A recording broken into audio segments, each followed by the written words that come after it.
Okay, guys, this is the last episode I'm going to do for a while, but it should be a pretty good one. It's things that did not burn during the fire. I went through hours of footage, and it was pretty interesting what I found. Here are the famous umbrellas. These are actually Tommy Bahama umbrellas, and I have pictures of these before the fire, so you can see what they actually used to look like.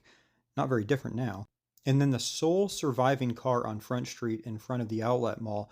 And I actually found another sole survivor car the other direction that's a little bit further south on Front Street, which I didn't notice at the time, but here it is right here. You can see it on the left in this frame here.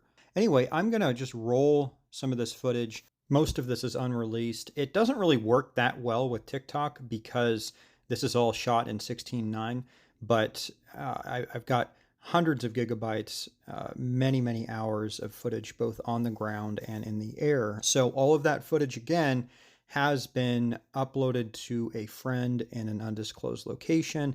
They then copied all of that data onto a 256 AES encrypted hard drive and then physically took it to somebody else.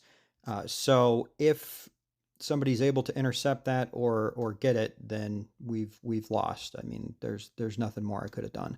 In the middle of editing this footage last night, there was an incident where some people came to my house. They were banging on my door and they were yelling, Jeff Cygnus, Jeff Cygnus. We made the decision just to kind of lay low and see if the situation escalated. I was ready to defend myself. It seemed like it was at least two people, I think potentially more. We heard them talking to each other, and eventually they just went away. But I could hear the tone in their voice. I mean, these people certainly were not my friend. And I just want to speak candidly with you guys for a few minutes here, if I can. This whole last 2 weeks has been the longest 2 weeks of my life, no question. And I mean, I've done some stressful things in my life for sure, but nothing quite to this magnitude. And at the moment, I really need to think about the safety of my family and I need to think about my personal safety. Now, I'm not done telling this story, but if anything happens to me, I won't be able to tell the rest of it. I am very confident, though, that the person who is in possession of the footage will be able to pick up where I left off if that's what it takes. And they have the credentials to all of my social media.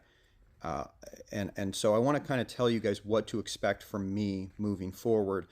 First of all, I am going to continue with the daily story here on TikTok. So for the people checking up on my safety, please do that. Please continue to look for that. I will continue to post it. I'm also going to upload some high resolution content and current episodes to YouTube and Rumble. And there were a couple of episodes that I edited together that I felt were not TikTok friendly because the terms of service are a little bit different than X. So there's a couple things I'll put on X that will be different. So I'm going to try to do all that stuff sometime very soon here. I need to address a couple things and set the record straight. So first of all, I have made absolutely no money on this. I can't even say that. I signed up for X, so I've made negative $11 a month is the compensation I have received for killing myself for the last 2 weeks, because that's not why I'm doing it. I'm not doing it for money.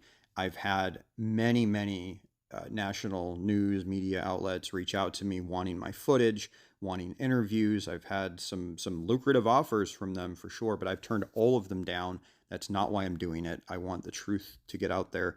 And I'll get into more about why I'm doing this in a minute. But the other thing I want to mention is the only reason I turned on tips on TikTok and X is because I had literally hundreds of people telling me to turn this on.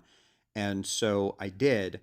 And across these platforms, I think last time I checked, it was almost 40 million unique viewers. And out of those 40 million people, nobody tipped me anything. And that's totally fine, but it's not why I'm doing it.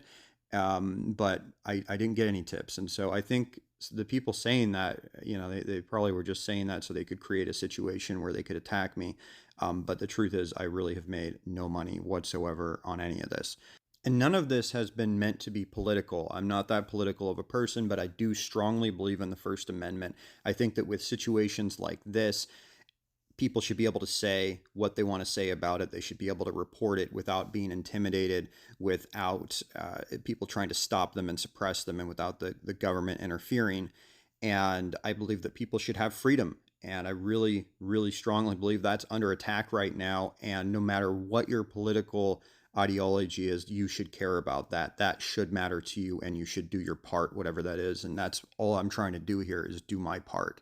And it was very evident to me early on that nobody else was going to do this. And some of the stuff I've been doing is pretty horrendous conditions. I mean, I've been hiking up to a hill, holding the phone up, trying to upload stuff for hours. I mean, I've been like nobody else did this for a reason. But aside from that, when I was in the park, and we were being ordered around out of thousands of people, I was really the only one pushing for answers and asking questions. And I don't know why that is. I haven't lived here as long as some people. And I have some ideas, I can speculate about that, which is something I will do in the future. But it didn't seem like anyone else was going to do this. And on top of that, the national news, they don't tell you the whole story. They don't show you everything. And they're not even allowed in here right now. So I just really strongly felt somebody had to get something out there, that was true. And I'm not finished with this. I will continue with this. For the people asking why I don't show my face, it's because I need to maintain some level of anonymity for safety reasons at the moment. I might show my face in future episodes, but the other thing is, I mean, the story's not about me. So I'm just telling the story, and I'm showing you guys what's happening. I'm just telling you what's going on. That's it. So it's not really about me. It's not that relevant. I really want to thank everyone who has supported my efforts here, and supported it by following, supported it by sharing, supported it by liking, supported it by comments. I read the comments, and I can't reply to all of them. I don't have time, but I really appreciate them. I genuinely appreciate them. The kind words, the encouragement is a big part of why I've been able to do as much as I have been able to do. So thank you so much, guys, for all of the support. I promise I will be back soon. So please stay tuned, and I'll see you soon.